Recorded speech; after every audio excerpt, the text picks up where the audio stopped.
Well, hello, friends. Mark Holmes here. And as always, I want to thank you all for watching, commenting, subscribing, and being part of the Joe Boo Sports Report. Without you guys, as well as you ladies, you know this literally does not work. First, let me thank everybody for the well wishes, the kind words, the thoughts, and everything else as I went through my procedure here. And it's been rough because, everything has been different because of COVID. And I've been putting off and putting off and putting off and putting off getting a haircut. So we got it cut. We still kept it nice and long on the top. It's still long up here because, my wife loves running her hands through my hair. And quite frankly, I love my wife running her hands through my hair. But we shortened it up here on the sides.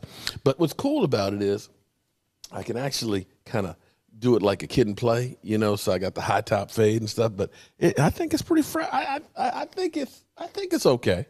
I'll let you guys decide if it's okay or not. But anyway, while I was getting my hair cut, okay, it's crazy. With the Dallas Cowboys, I guess I'm blessed that I am a Dallas Cowboys YouTuber because I don't think if you're a New York Jet YouTuber, you've got that much material. I don't think you have that much material if you are, say, a Los Angeles Chargers YouTuber. You just don't. There's always some crazy stuff to follow with the Dallas Cowboys and so on. In fact, I was going to be talking because I was in the chair while he was cutting my hair, and I was going to be working on some stuff about Shannon Sharp is in hot water, but Cowboys hire a coach. So it's like literally you got to stagger your stuff out because there's so much going on that you can't keep up. I mean, seriously, it's craziness when it comes to the Cowboys.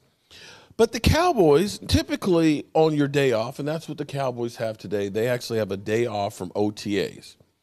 And during the season, what you end up doing is on those days off that you don't have your regular players there, you bring in other players for tryouts because you might find a diamond in the rough. You might find a guy that you want to put on your practice squad, and try and develop, or maybe you need some players because you lost some players and stuff that you're constantly trying to, as Stephen Jones says, player acquisition is a 365-day-a-year job. You're always looking to get better. So instead of the Cowboys bringing in a player and hiring, the Cowboys brought in Ben McAdoo, or should we say McAdoo? And some of you are probably like, who? Who are you talking about? Ben McAdoo. Because this is where the whole thing's crazy. Ben McAdoo was the head coach of the New York Giants in the 2016-2017 season. 11-5 the first year, and then the next year they were, what were they the next year? Hold, let me go through here. The second year, he was 2-10 when he was fired. He was fired after going 2-10. And he had some interesting press conferences. So the Dallas Cowboys have hired Ben McAdoo as a consultant.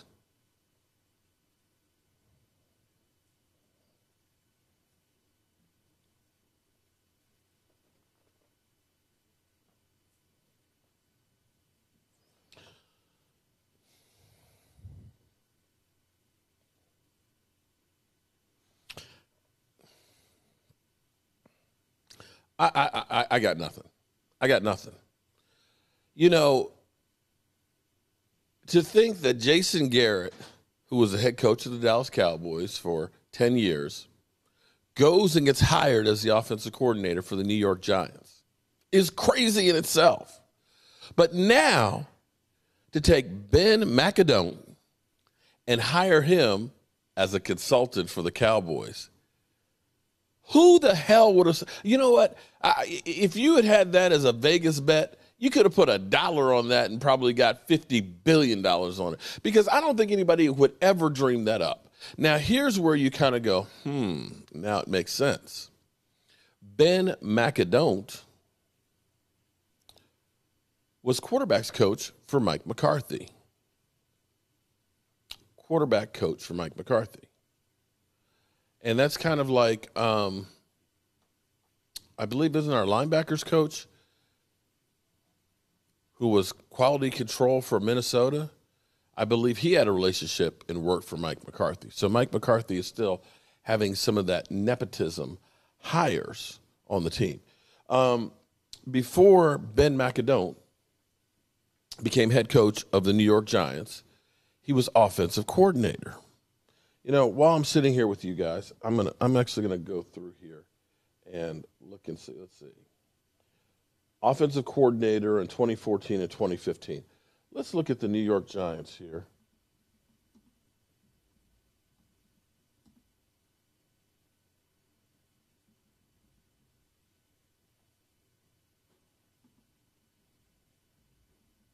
Because I don't remember them being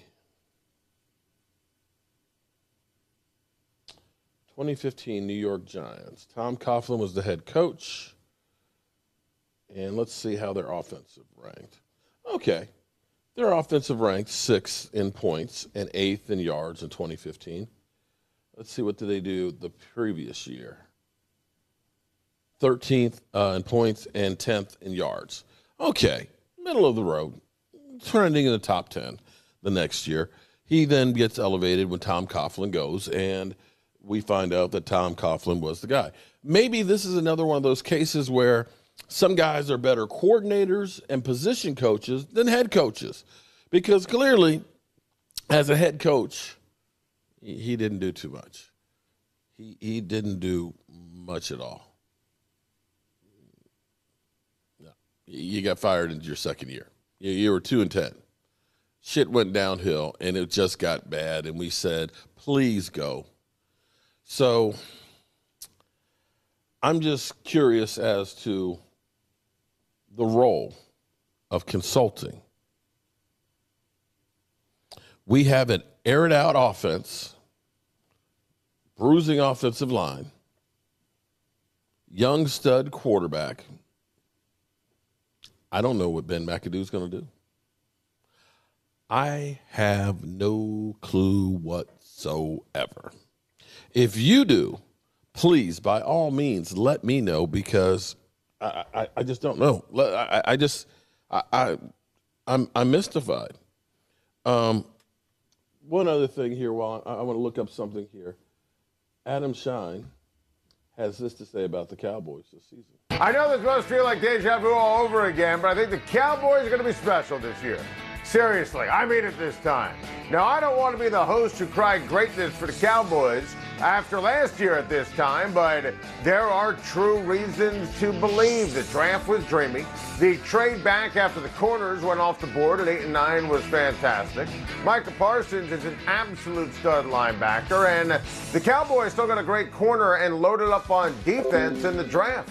Talking to Cowboys Executive Vice President Stephen Jones on my SiriusXM radio show today, he was flat out giddy about the defensive improvements, both the players and the coordinator, Dan Quinn, and he's right. And we said it earlier this week when we graded Dallas in their draft an A-. And this defense just needs to be good, make plays, get the ball back to this guy, Dak Prescott, and the offense. The offense is going to be sensational. Stephen Jones says Dak is healthy and ready, and Dak got the contract, and the weapons are plentiful.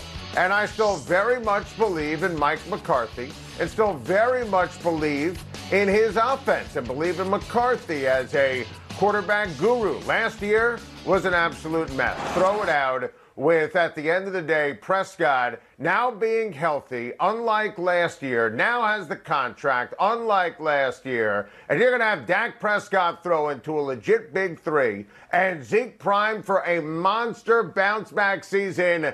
It's go time. Like top 5 offense go time. Like NFC East champion go time. Like win multiple playoff games go time. And this time it's going to happen. No gaming options isn't an option. Now, You heard him. Cowboys should be an offensive juggernaut. I'll believe it when I see it. All right, with that being said, I'll be back later with more. I got to do some research.